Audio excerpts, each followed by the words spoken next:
The Matrix is a grilled metaphor panini served on a bed of diced allegories with a side of braised analogies. Kudos to the Wachowskis for cramming so many different philosophical concepts from all around the world into one cohesive sci-fi universe. The Matrix simulation itself can be interpreted in a number of different ways, ranging from the metaphysical to the sociopolitical. But it bears its most direct resemblance to an epistemological idea known as the veil of perception. Morpheus sums it up pretty succinctly. What is real? How do you define real? If you're talking about what you can feel, what you can smell, what you can taste and see, then real is simply electrical signals interpreted by your brain.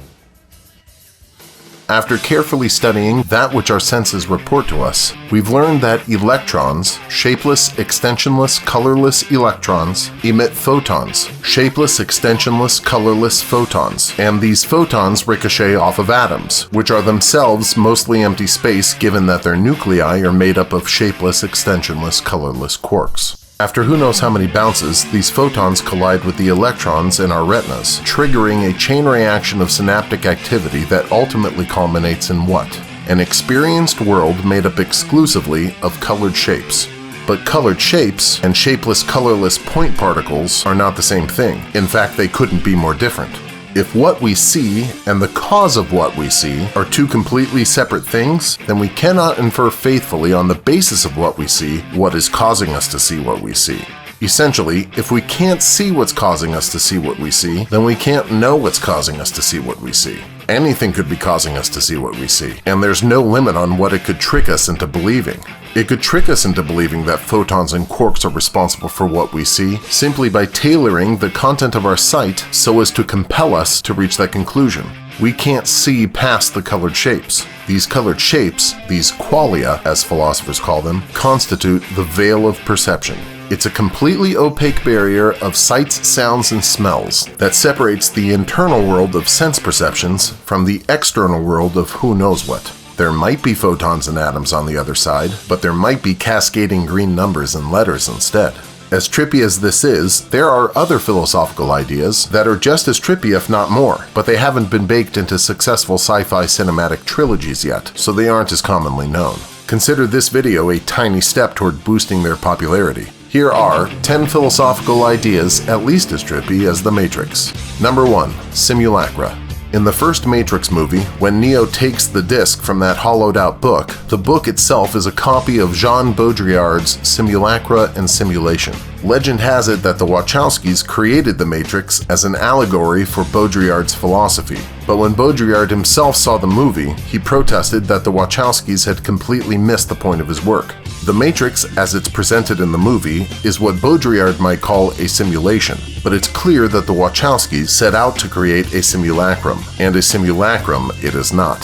For Baudrillard, a simulacrum is a simulation that has cannibalized its referent, the reality which it was meant to represent. He tells a story about an emperor who commissions the creation of a new imperial map, but he wants it to be the most accurate map ever made. So the map makers get to work creating a map so accurate that for every mile of road in the empire, there's an actual mile-long line on the map that corresponds to it. The map ends up being exactly as big as the empire, covering everything underneath. The map of the empire replaces the empire itself, and once the original is gone, the question of whether or not the simulacrum is a faithful representation of it becomes meaningless. It's the new reality now, a hyper-reality, as Baudrillard calls it. The Terminator-style origin story of the Matrix doesn't exactly fit this philosophy.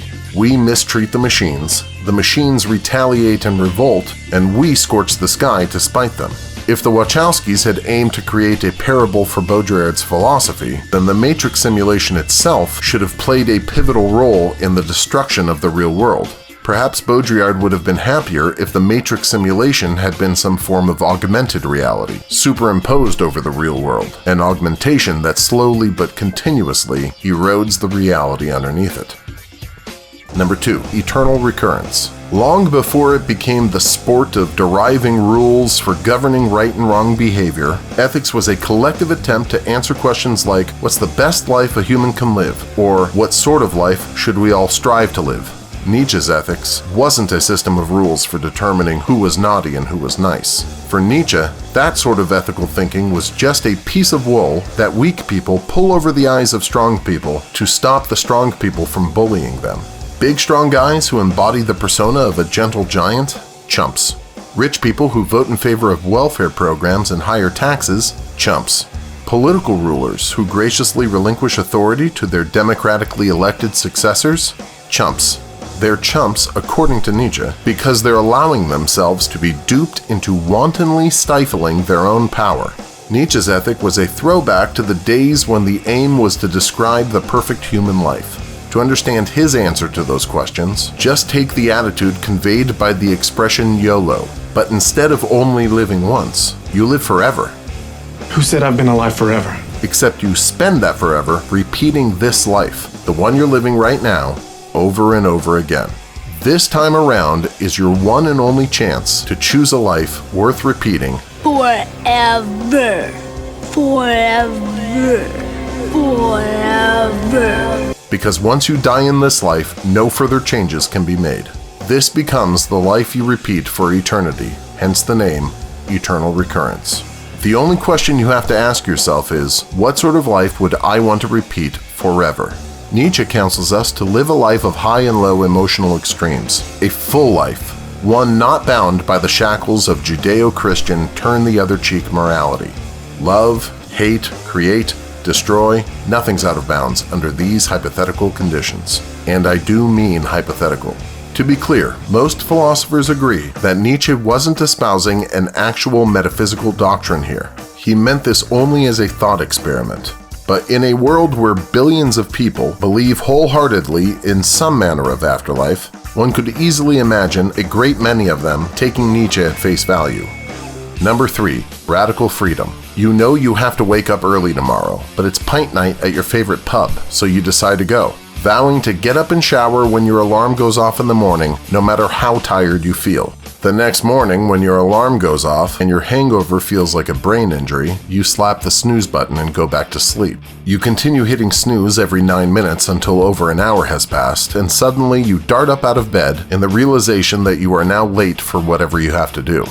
We've all been in situations such that we wished we could make a future decision ahead of time, when the decision is easy to make.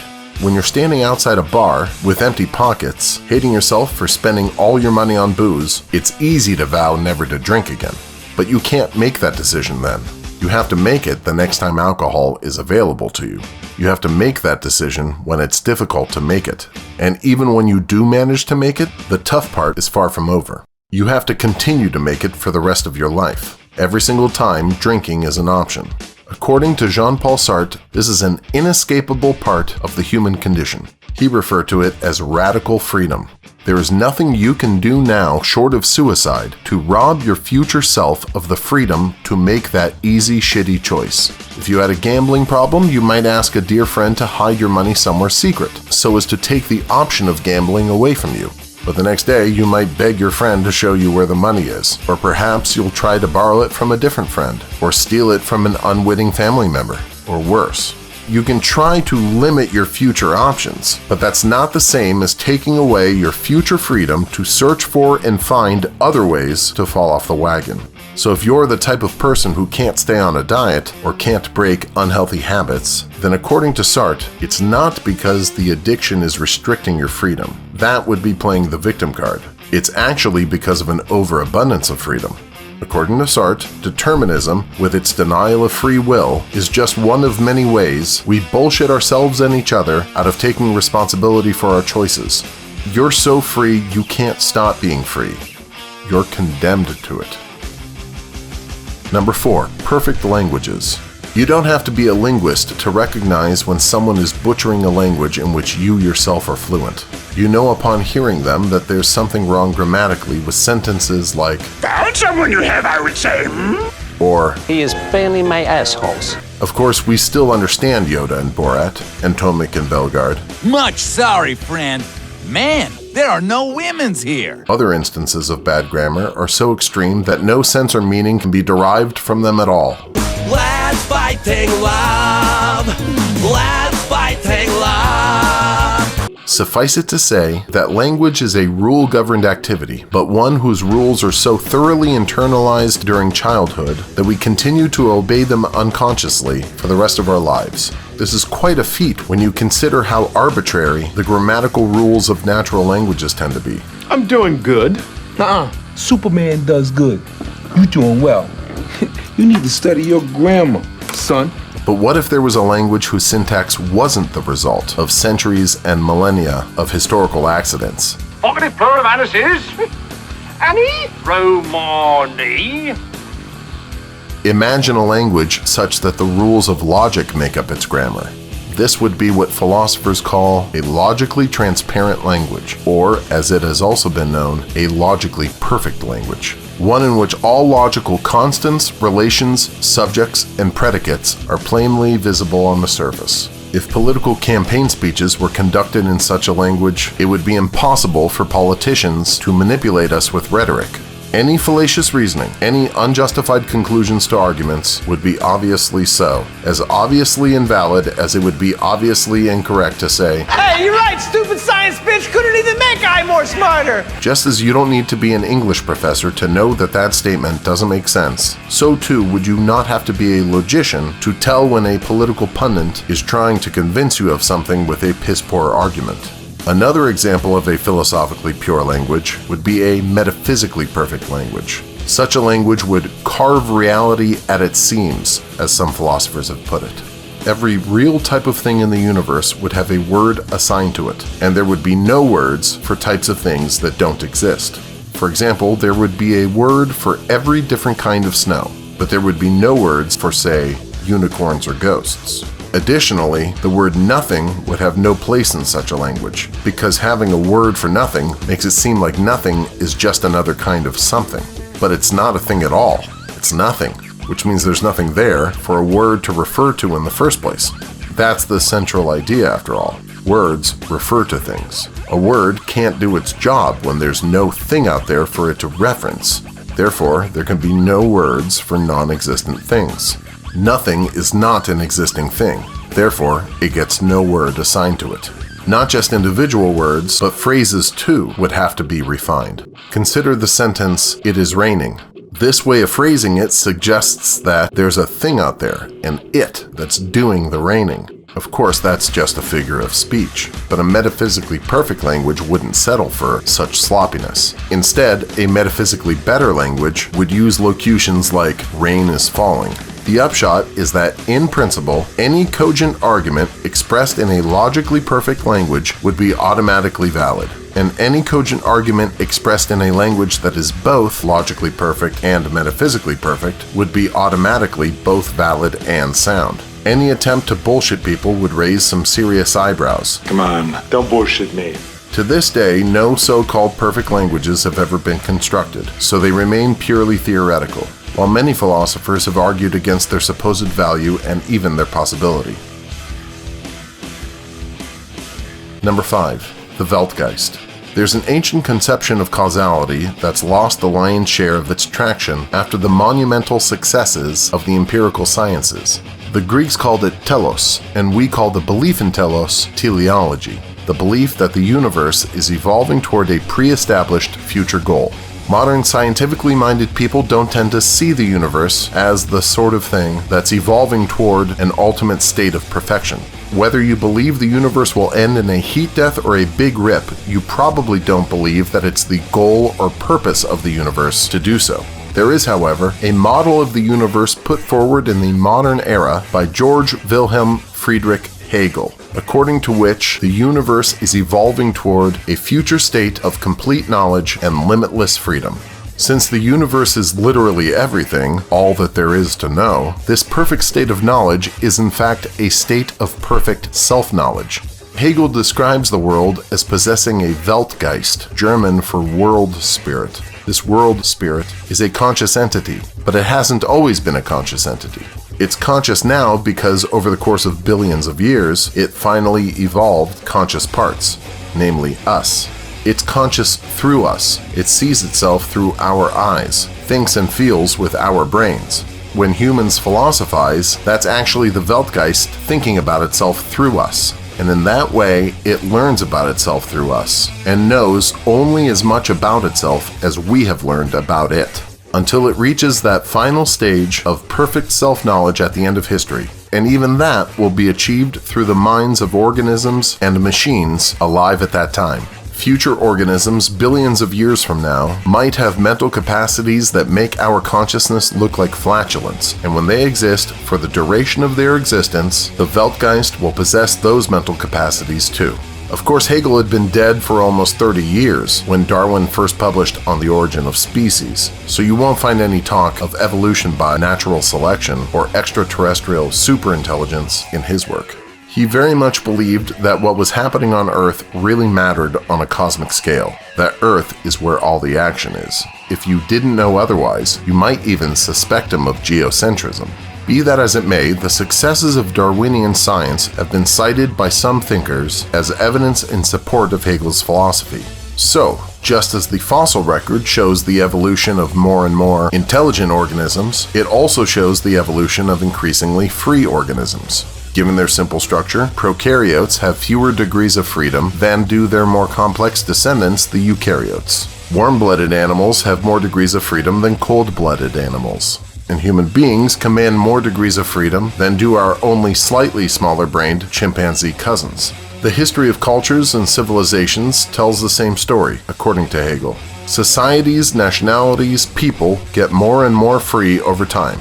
There are temporary setbacks now and then, but by and large, people, cultures, and spirit get freer and freer as time goes on. One can only imagine the degrees of freedom that will be afforded to the species and/or societies that evolve from us. Whether that freedom comes from biological adaptations or increasingly egalitarian social structures, the bottom line is the same. The denizens of the universe will continue to get more and more free, and as they do, so will the Weltgeist, until the end of this teleological process when perfect self-knowledge and godlike freedom have been achieved. Number 6. The Chinese box. The human brain is the most complex thing ever encountered. It's so complicated that every era in history has tried to explain it in terms of its highest technological achievement. Back when mechanical clocks were blowing people's minds, scientists and scholars of the day thought for sure that they had it figured out. The brain must be some form of elaborate clockwork mechanism. They weren't wrong, of course, but the brain turned out to be so much more than just a system of tiny, squishy gears.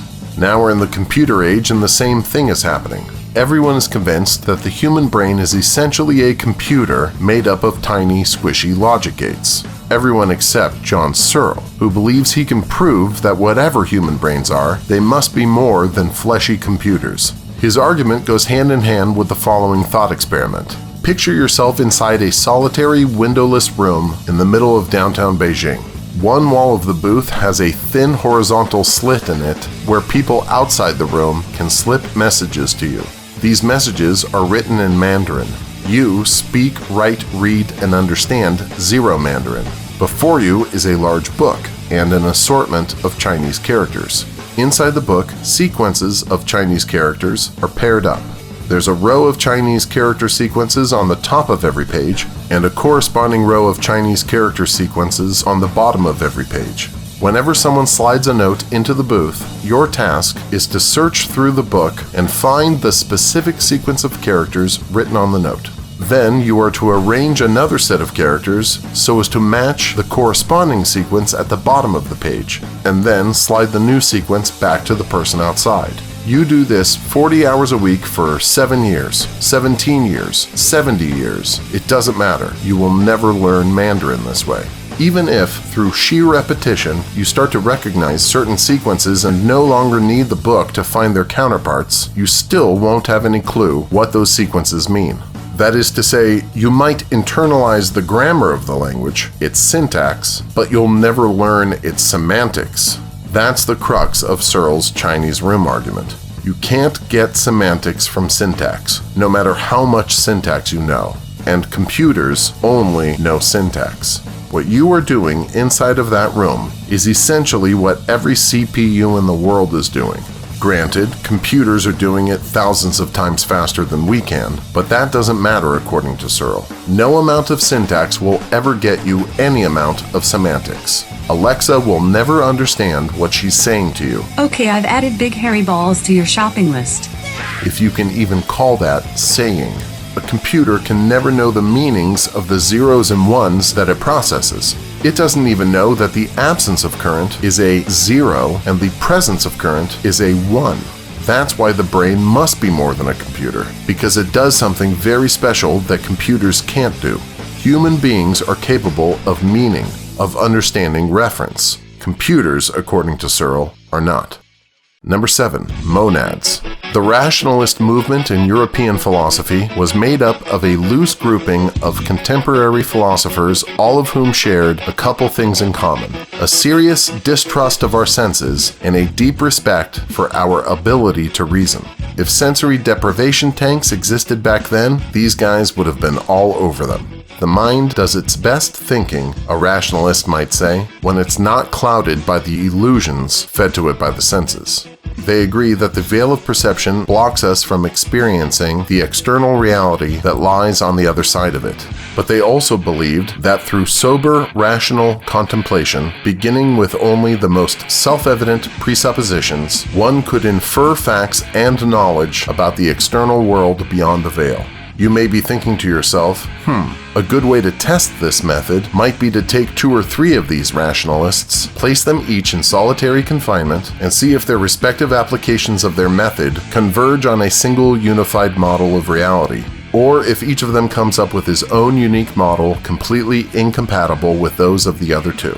Well, the rationalists pretty much did exactly that, and they each came up with a completely different model of reality, such that, to this day, there's no way to tell whether one is any more true than the others. So much for the rationalist method with regard to discovering eternal truths, but with regard to generating some trippy philosophical concepts, it's a treasure trove. Consider Leibniz's monads. According to Leibniz, the external world on the other side of the veil of perception is made up exclusively of these infinitesimally small particles called monads.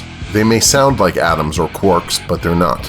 According to modern science, when you move through space, the atoms and quarks that make up your body move along with you.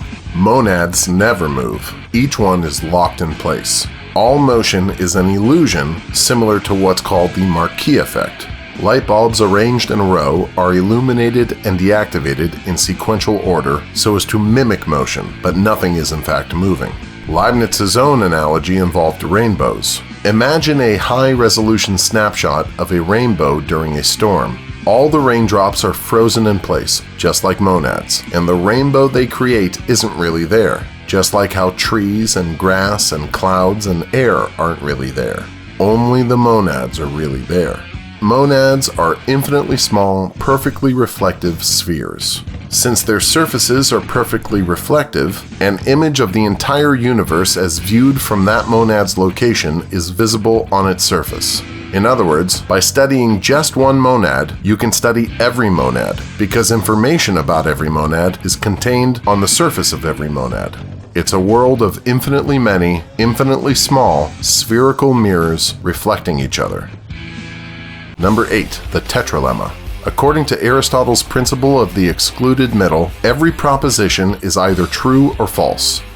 Is that it? That's it. There are no further options. Questions, exclamations, these types of sentences don't typically express propositions, so they're off the hook, and it makes sense that they should be. Questions aren't true or false. Their answers, as long as they express propositions, are true or false. The cat is on the mat is a sentence that expresses a proposition. It can either be true or false, because the cat is either on the mat or it isn't. The cat is in the box. The cat is alive. These are all examples of propositions, or if you want to get technical, they're examples of sentences that express propositions. Whichever way you say it, according to the principle of the excluded middle, propositions can have only one of 2 truth values, because there are only 2 mutually exclusive truth values. Here are your exams, 50 questions, true or false? True.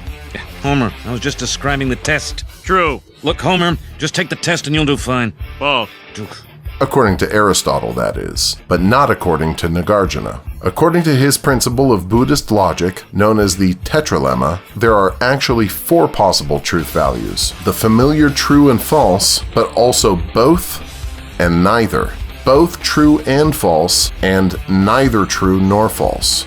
If you're having a hard time imagining a proposition that's genuinely both true and false, or neither true nor false, then you're not alone. And even if you did manage to find a proposition whose truth value you assess to be a borderline case between true and false, how would you go about telling whether it's both or whether it's neither?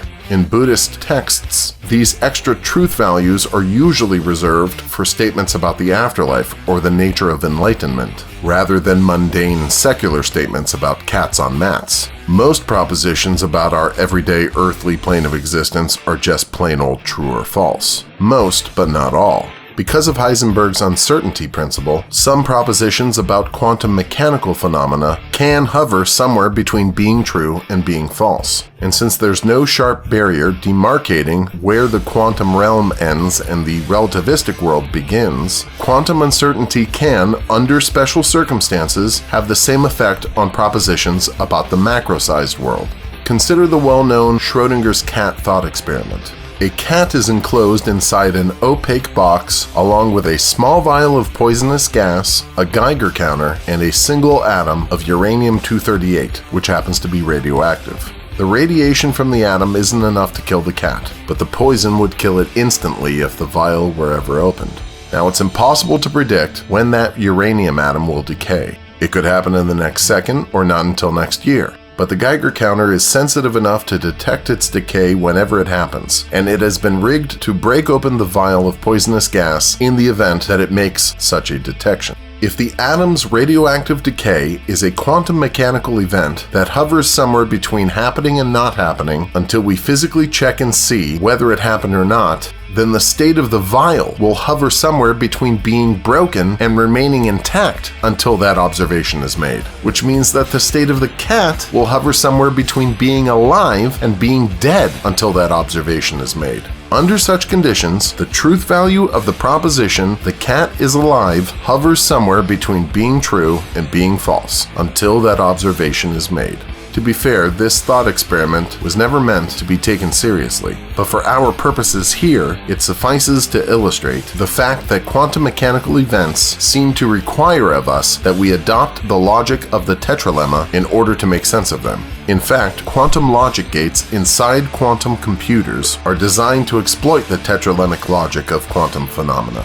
This equation, though overly simplified, describes a qubit in superposition. This side of the equation, again overly simplified, describes the quantum state of being both true and false, and this side describes the state of being neither true nor false. Buddhist logic and quantum mechanics seem to complement each other very well, but there is something about the tetralemma that has not yet found a home in quantum mechanics. Consider this passage by Nagarjuna. Neither from itself, nor from another, nor from both, nor without cause does anything anywhere arise. What he's saying here, in logical terms, is that the proposition "there is at least one thing such that it is self-caused" is neither true, nor false, nor both, nor neither. Such claims affirm the existence of all 4 truth values, but they also imply the existence of a 5th. The fact that the above proposition is neither true, nor false, nor both, nor neither seems to imply that truth, falsehood, both, and neither aren't the only options a proposition has, and since this particular proposition partakes of none of those, it must partake in some 5th one, separate and distinct from the other 4. Number 9. Folk psychology. Phlogiston, the luminiferous ether. The history of science is fraught with things that scientists thought might be real, but turned out not to be.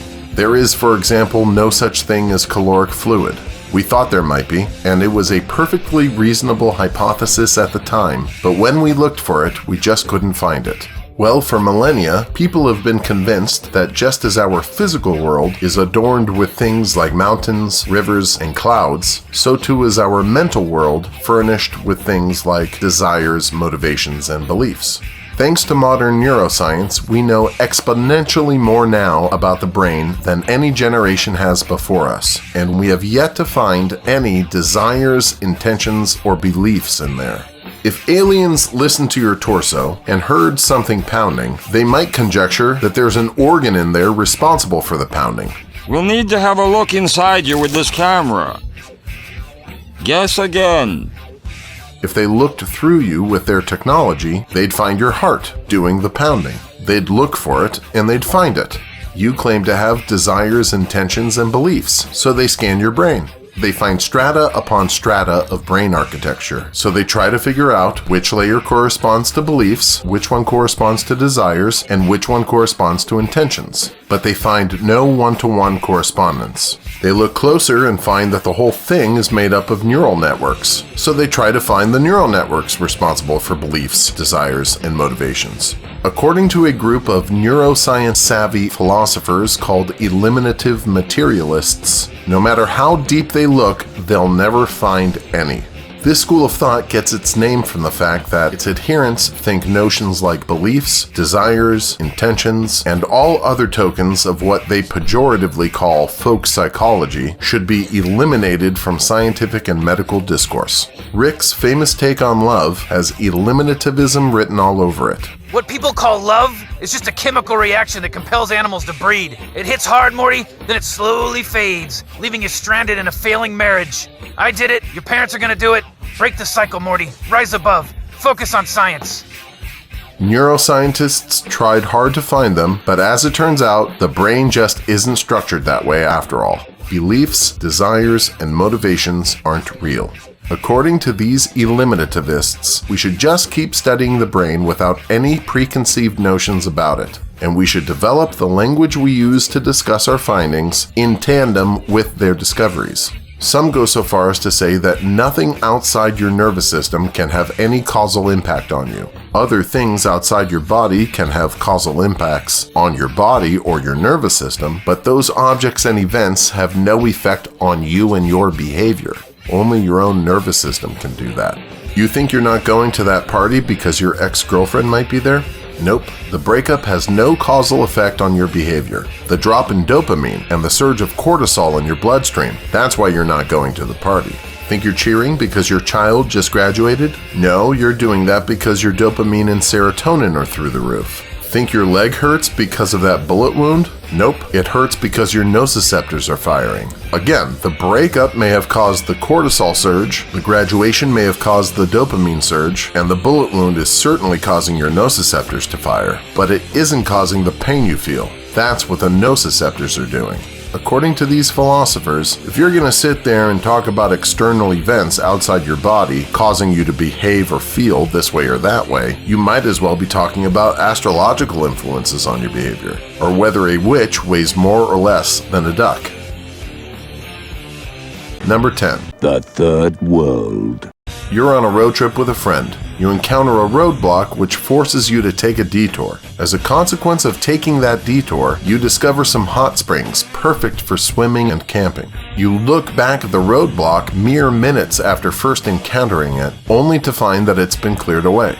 Weeks later, you're hanging out at those hot springs with some friends, and you fondly remember the day you discovered this place. You turn and tell someone, you know, if that road obstruction had been cleared just, like 5 minutes earlier, Pam and I would never have discovered this place. Man, that would have fucking sucked.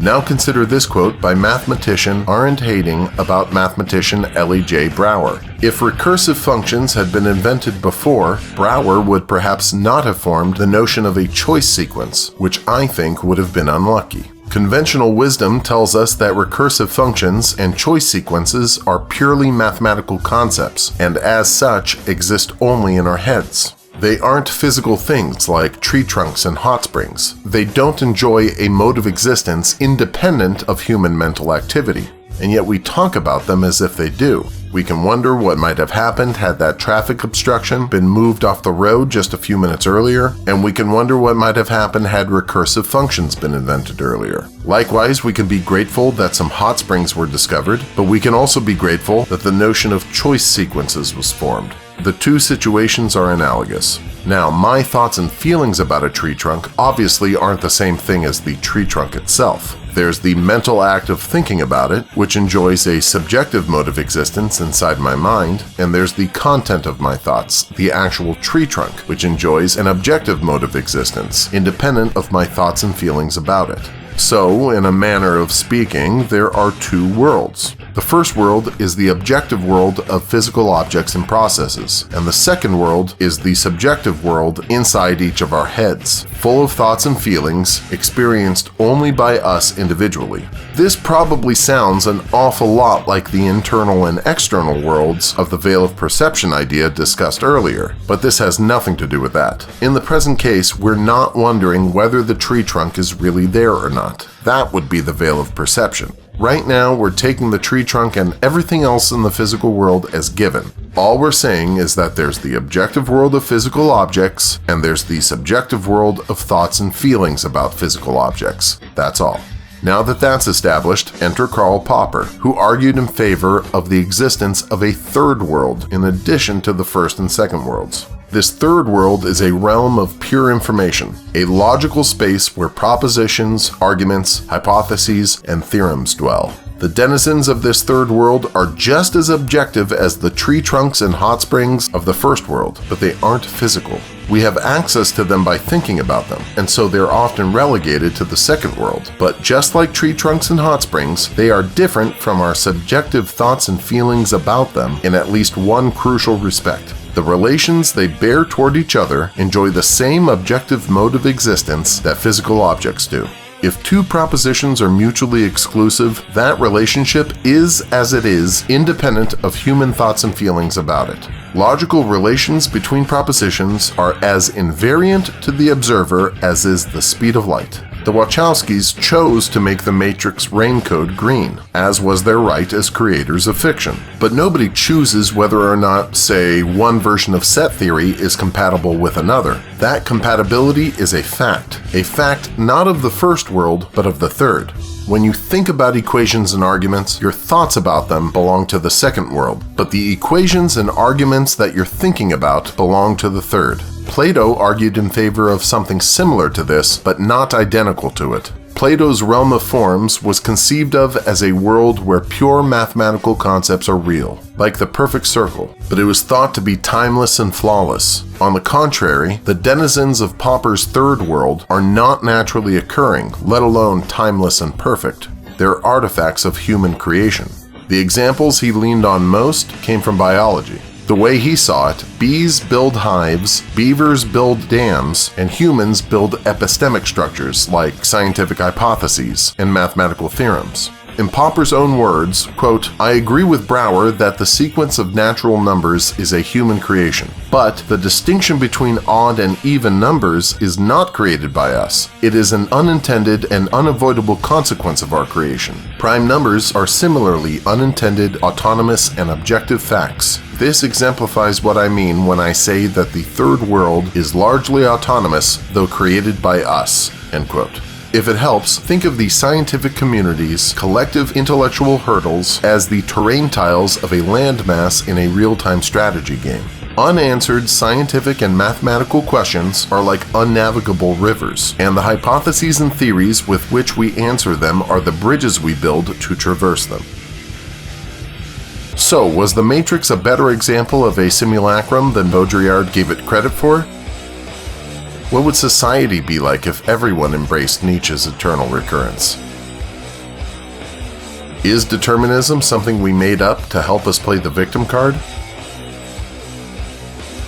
Even if the person inside the box doesn't understand Chinese, could one reasonably say that the box itself does? How many truth values should propositions in a logically perfect language have? If a metaphysically perfect language would have no word for nothing, would it also have no number for zero? Are our descendants guaranteed to enjoy more freedom and knowledge than we do? Was Jack the Ripper in fact a 60-foot sea serpent from Scotland? Did I take this job for a quick buck? Let us know what you think in the comments. This has been 10 philosophical ideas at least as trippy as The Matrix. Thanks for watching. We may never know the answer to these questions.